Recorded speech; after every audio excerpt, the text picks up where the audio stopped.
become. You don't have to work hard to, like, remake yourself or to become something.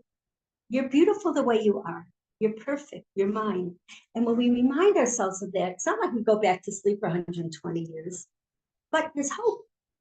I'm good. I'm accepted. I'm loved. I'm beloved by Hashem. Yonasi by us. He calls us his beloved, and he means it. He loves us. And so when we feel that in the morning, when we eat the dairy products, we're eating a delicious meal. It's like, you should know, my dear Jewess, you're in. You're one. You're with me. You're good. You're kasher. You're kosher. You don't have to go through all the process like me. You're kosher. You're sweet as cheesecake. You're sweet. Now, after the meal in the morning of the Chalabi, those who have that custom, take a nap, have a meat meal, and then become strong like a lion. Like the Torah tells us, I think Pirkei Avos, be strong like a lion, and eat swift like an eagle. We have a lot of work in front of us. But if I thought to myself that I'm nothing, I'm not beloved, unless I succeed, unless I'm perfect, I'm just gonna turn it over and go back to sleep. Like I'm not there, and I can't get there. It's too hard, and I'm too weak, and I'm just not cut out for it. But if I'm good the way I am and who I am, we rely on you. You're gonna make it. I have perfect faith in you, Hashem says to us. And so we have that balance always. We have to try to reach the highest, but we have to just to relax and know where we are, good, beloved, desired by Hashem. And so that's the milchik and the fleshik meat meal and the milk meal on Shavuos. It's also what we were talking about before, but I didn't have time to elaborate or to finish it. But when Ruth said to Naomi, I'll die with you and I'll be buried wherever you are. And Naomi said to her, it's not easy to be a Jew. There's a lot of laws and consequences.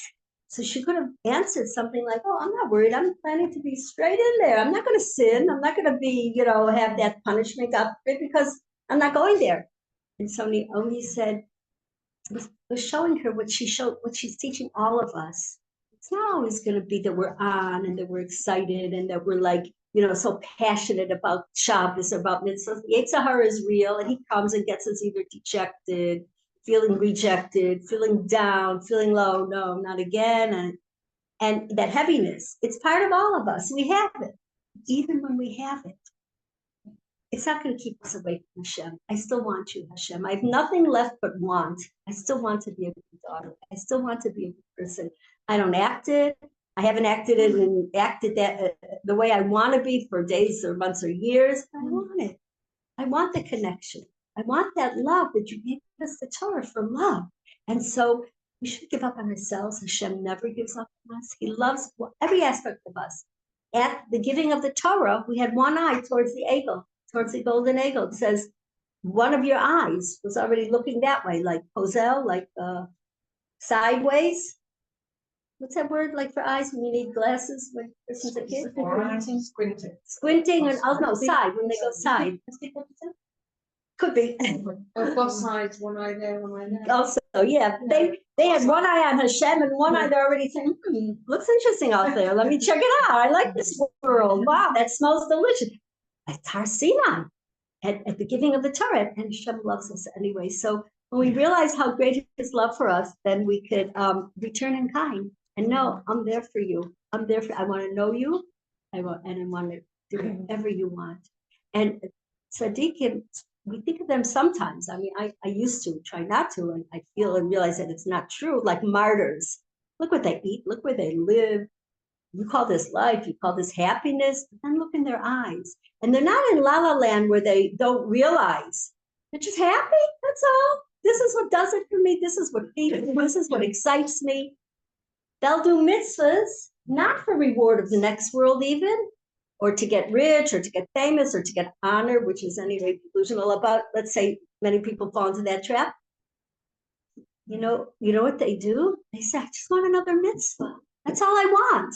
I just want to make you happy, Hashem. I just want to do your will. The mitzvahs, it says in Pirkei Avos, schar, mitzvah, the reward of a mitzvah is another mitzvah. That's all I want. Remember the Baal Shem Tov called his Hasidim to come for a party. They didn't know why. Not Rosh Chodesh, it's not a Siyam. They didn't finish the Gemara to celebrate. Why? He said because he had a dream and something happened and he was told from heaven that he's not going to get reward in the next world. And now he wants to celebrate because now all his mitzvahs are going to be purely to give Hashem rachas, purely because Hashem said so. I fear you, I love you, you love me. Let's go. I don't need the next. I mean, it's nice and it gives us a how do you call it? Incentive, right? We're going to get money, we're going to get honor, we're going to get the next world. It's a good business deal. Halabai. I wish we would do it with the thought of the next world. Some people doesn't speak to me. I'll worry about that when I'm 80, or you know what I mean? Let me have some fun. But even that, he made a party when there was no next world in coming for him at the end of the rainbow. And so we can learn from him how the excitement of being a Jew, because it's actually very exciting. Like the Loshever Rebbe, was it, in Austria before the war, when the doctor, who was the private doctor of the Austrian emperor, said to him, your heart is racing, you have to get it checked quickly. He said, his students, his Hasidim, of course it's racing. In 6 days it's going to be, we're going to get the Torah. We're going to have another marriage, to renew our marriage with Hashem, our chasana. Of course my heart is racing. Well, who wouldn't? Who wouldn't? So may we feel that tremendous excitement and love and realize how much Hashem loves us. So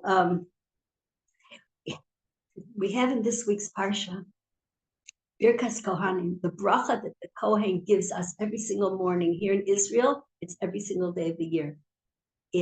Outside of Israel, I believe it's just on Chagim, Sukkot, Pesach, Shavuot.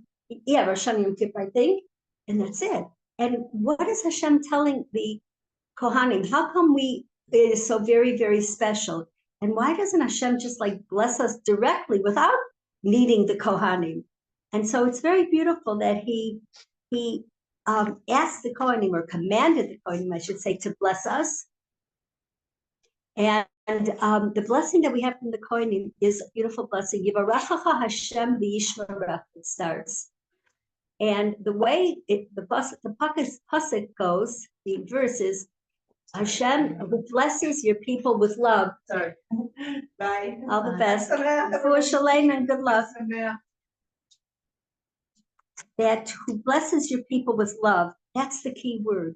When the Kohen blesses us with love, and we feel both the love of the Kohen, who's a conduit, who's like a vessel, a pipe from streaming in the love of Hashem, then we're going to say amen with that same fervor and that same excitement.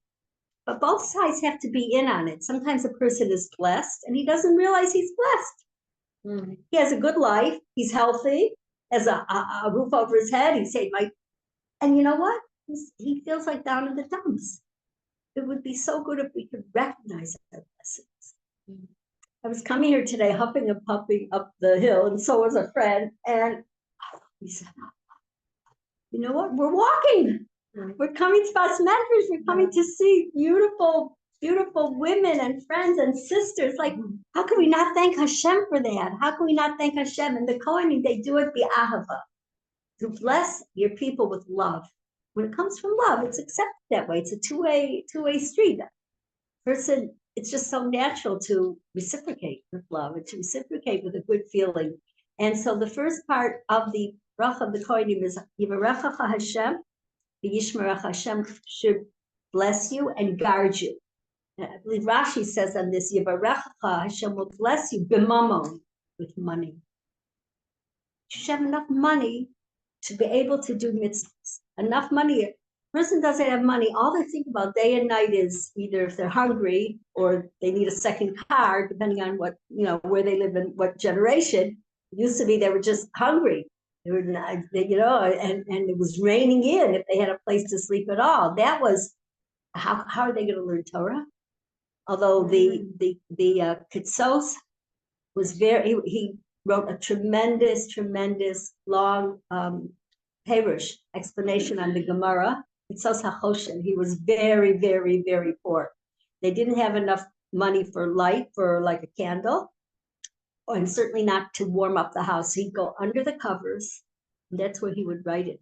He said those years, afterwards, maybe things got easier. Those were the best years. I learned the best Torah, and because it was done like in a quiet way of somebody else would, it's not for me, or Hashem doesn't want this, I'm just going to give up. But the ratzon was so strong, the desire, the love. Reminds me of, so I heard from and much part of what I'm saying is from a Fishel Schechter. He said that there was a yeshiva in Lublin called the Lublin Yeshiva.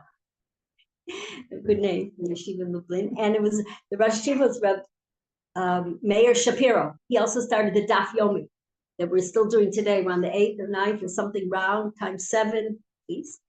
And in the middle of the night, there was a student there in the dormitory, but they had electricity went out. They had like a blackout, which they had often. And he went over in the hall and he went by a window and he was like an acrobat. He put one leg this way, one arm this way. He stuck his head out the window and he tried to catch the rays of the moon to hit his Gemara and to learn. And there's footsteps down the hall. And then there's an arm around his shoulder. And it's the Rabbi Meir Shapiro from Lublin, the Rosh Yeshiva. And he says to him, you are learning with so much Mesiras Nefesh. You have so much love for Torah. Just go to sleep. Tomorrow the sun will come up. You'll continue then. Get yourself a good night. No, he has a fierce love for the Torah. He gave him a bracha that you'll never need glasses. Your eyes will always be good, because he was really straining his eyes, getting in a little, light from the moon. And that acrobatic position to see, you'll always be able to walk, and your legs will work well. So here he is, 102 years old. He passed away, I think, 103. His name was Rabbi Wozner. He came and moved to Bnei Brak after that, a big posek, a big rabbi amongst the Jewish people. I don't know when he passed away. Somebody knows, tell me. But until that age, he never wore glasses, and he never needed, and he was walking. Never needed a cane, nothing. And so the desire of Torah keeps us strong and keeps us connected. Another story about him, when he first came from Poland, he first came to Lublin to learn there. He was tested and interviewed by Rabbi Shapiro. And he said, I'm really very sorry, but you're not really cut out. This is not the place for you. I'm sorry. And you have to understand, this was a yeshiva where to get in, they had to know 500 pages of Gemara by heart. I mean, this was really like that type of person. And he wasn't. At that age, he was like, he tried very hard to learn, but he wasn't smart or swift in his mind. And so a couple hours later, Rabbi Shapiro goes into the Beit Medrash. They're all learning. That's like us. We're Bas Medrash, and that's Beit Medrash, the house of learning, and we're the daughters of learning. I think Judy made up that name. Very nice. Very fitting. So he sees him learning there. So he says to himself, maybe he misunderstood me. Maybe he didn't hear me. Walks up and says, I'm sorry, maybe there's been a miscommunication, but I said that I'm very sorry, but I'm not able to accept. He said, I realize that. But my train back home is in 2.5 hours, so I'm sitting here to learn. He said to me, you're accepted. So students asked, was it because he was such a masmi, he had such diligence in learning, he wouldn't waste a minute, he wouldn't go to the train station and look at the birds or walk around, or it's excitement that he stayed and learned till the last minute? I said, no, that wasn't the main reason. The main reason is because he humbly accepted my verdict, my opinion. Instead of fighting it, you're just, you have something against Polish students, or this, or you don't like my father, my uncle, or like, just accepted it with humility. And humility is how we can learn Torah.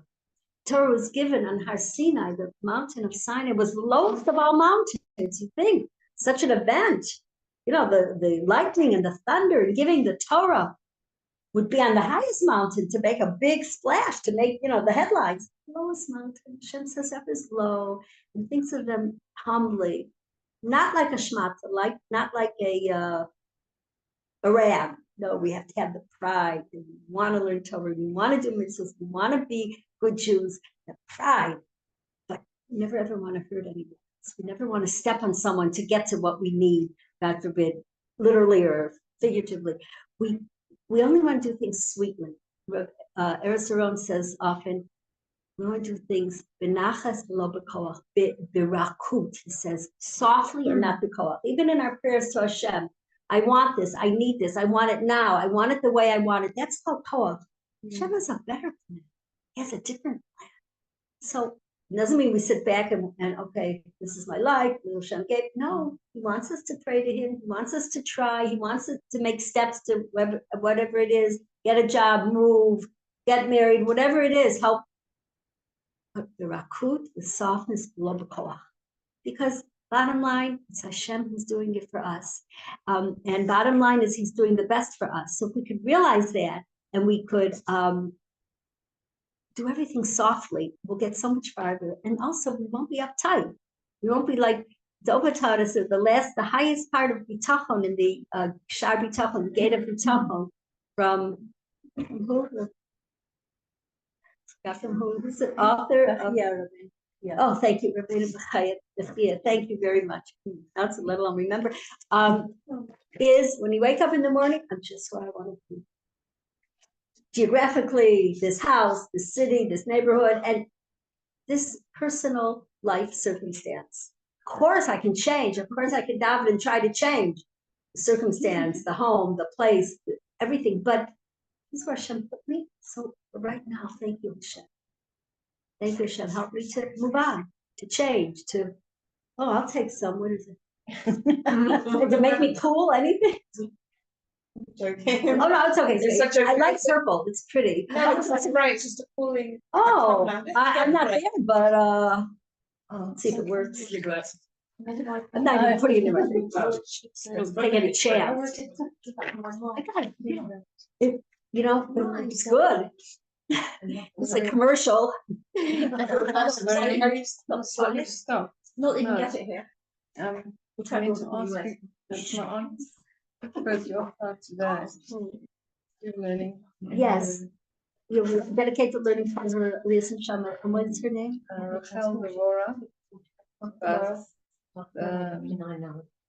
Rachel HaPalmach.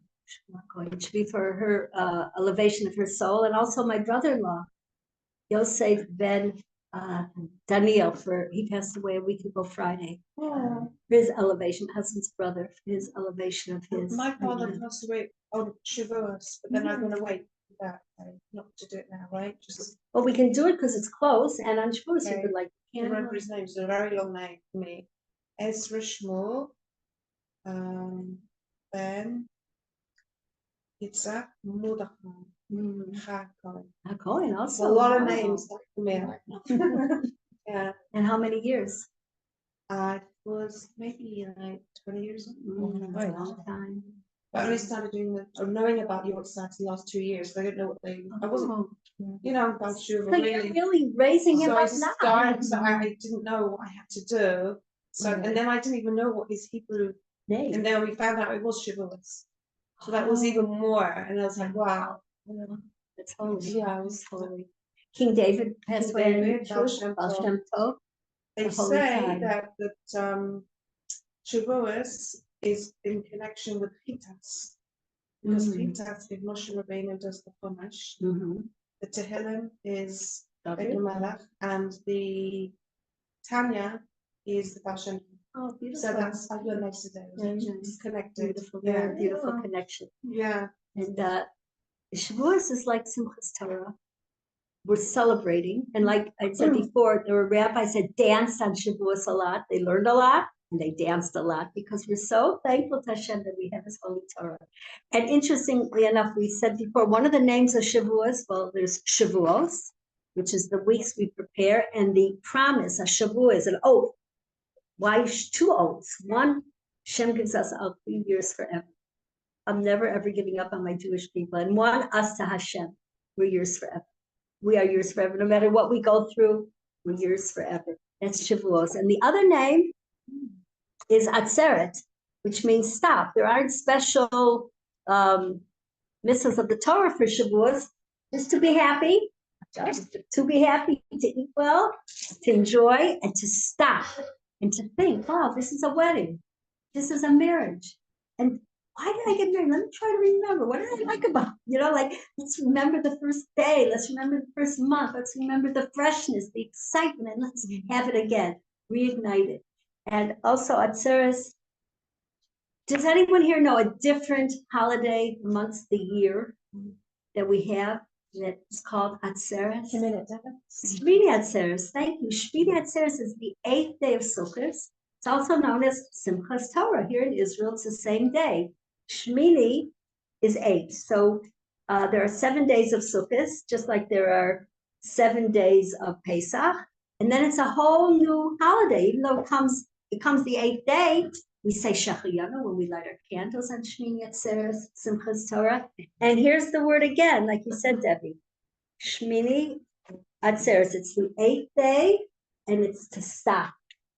And it's beautiful, maybe Rashi, who says, Sukkot was a holiday for all the nations of the world. Do you remember in the holy Beis Hamikdash, the temple, we gave sacrifices during Sukkot? And I don't remember if someone does, it started maybe 13 on the first day, 12, 11, it has to equal 69, however you want to do it. I think 13, 12, 11 will equal 69. And the last day was 1, or maybe equal 70. The last day was 1 for us. Hashem says to us, and to us, the Jewish people, stay with me one more day.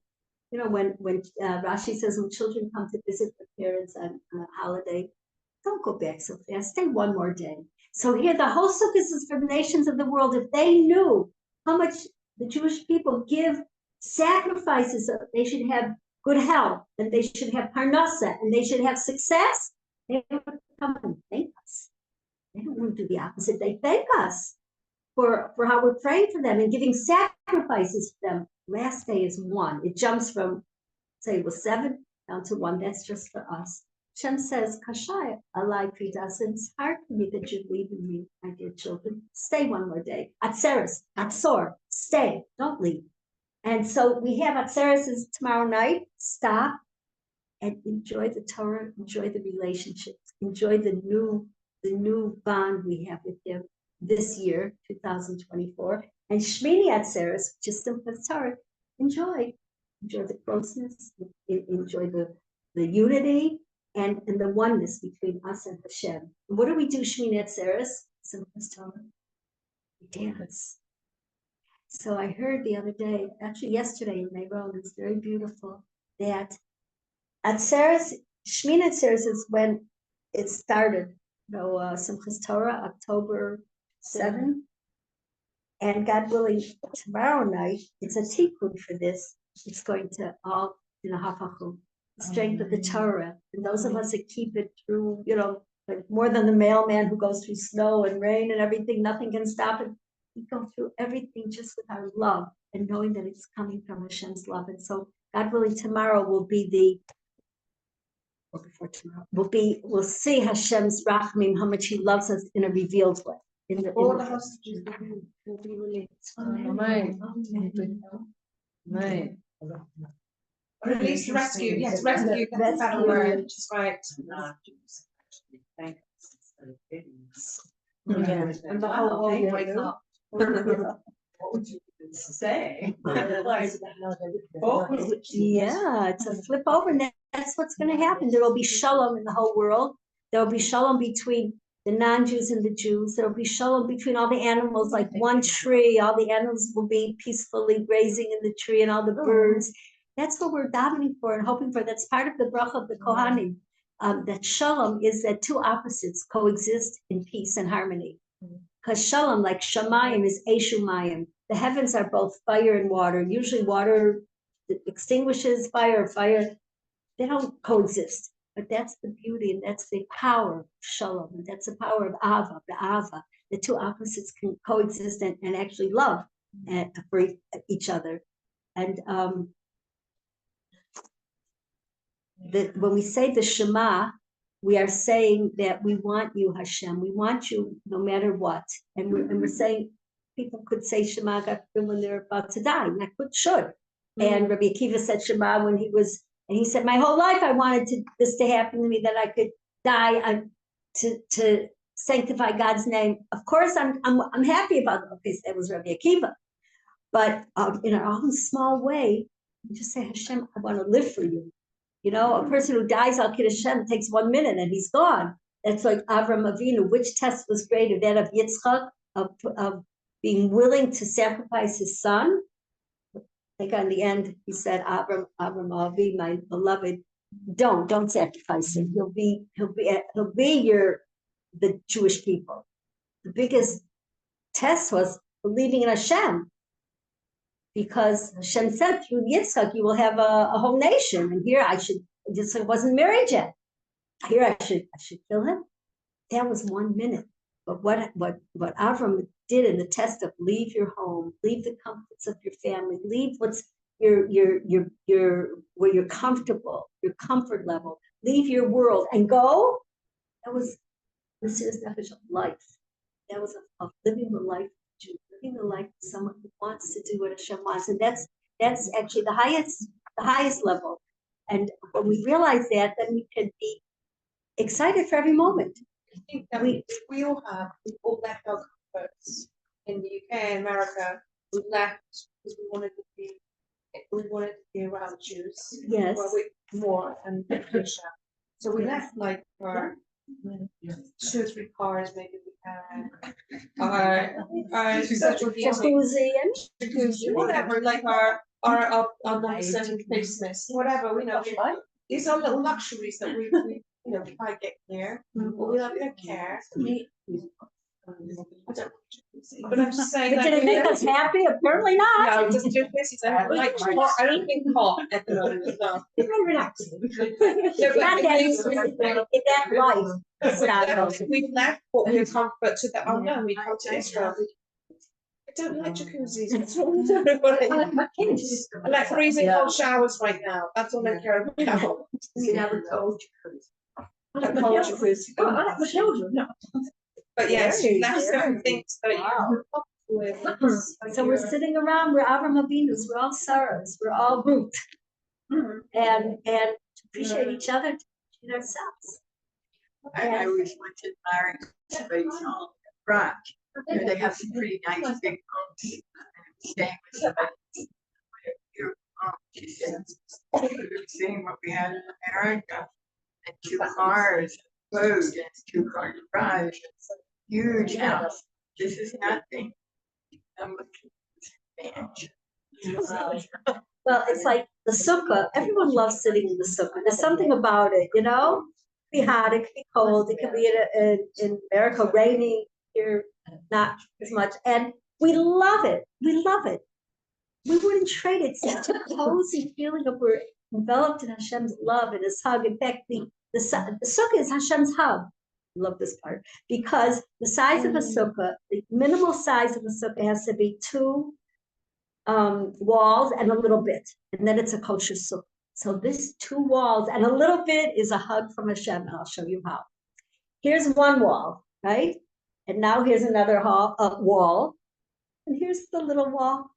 See my hug? It's Hashem's hug. So who would give that up for that mansion? Right. So sometimes I heard from someone that Eretz Yisrael is like a sukkah, and Chutz La'aretz is like a 5-star hotel. It's no choice. It's like, it's a no-brainer, because we're Hashem's hug, and thank God we're zocha and we merit to be here. Zocha merit to stay, and anybody has any thoughts of a Shavuos that they had or memories in their lifetime, was either especially like a feeling of closeness to Hashem, or a feeling of change, like vinahafach, like you said, of being of things like going into a better direction in the relationship with Hashem, in their commitment to Torah, in your passion and feelings. Anybody has something comes to mind or comes to heart of a Shavuos that you do? Yeah. This is my, I think, 5th Shavuos. I remember the first or second, when I was doing it I stayed up all night and did the learning. Like I had so much energy, which was not like me. And I remember walking back home and I was like high as a kite. I can't explain it. I had so much it wasn't like energy. I had so much. I was so happy, like beyond happiness, not like a happiness or that feels good, that tastes nice, whatever. It was a happiness that I've never experienced in my life. That it was just the love of Hashem. I could feel it. It's like all that Torah that I learned and being in it. It was my first one. I was like, this is crazy. I couldn't sleep when I got back because I was just above some nature. In the lights. I felt light, I felt bright, I felt energized, like, and something I never experienced before. That for me was just. We should all feel that. Yeah. Every year. Yeah, I do feel it every year, but not as much as the first time. But I still embrace it, and I get really excited. Actually, it's my favorite game. It's my favorite. Sure. Yes, it is. I don't know why. Maybe because I don't have to do too much preparation. maybe. All you have to do is stop and enjoy. All I have to do is just show up. Yeah. That's really what it's all about. I'm lactose intolerant, so I can't always have too much cheese. But I eat it just I like it. That's what I read. But one reason the rabbis go to the mikvah, the men, Shavuot night, to be like a ger, a convert, who's so excited to say Shachris, to learn Torah, to keep Torah. Shabbos is so exciting. Like, how was the first Shabbos that anyone here kept? That was.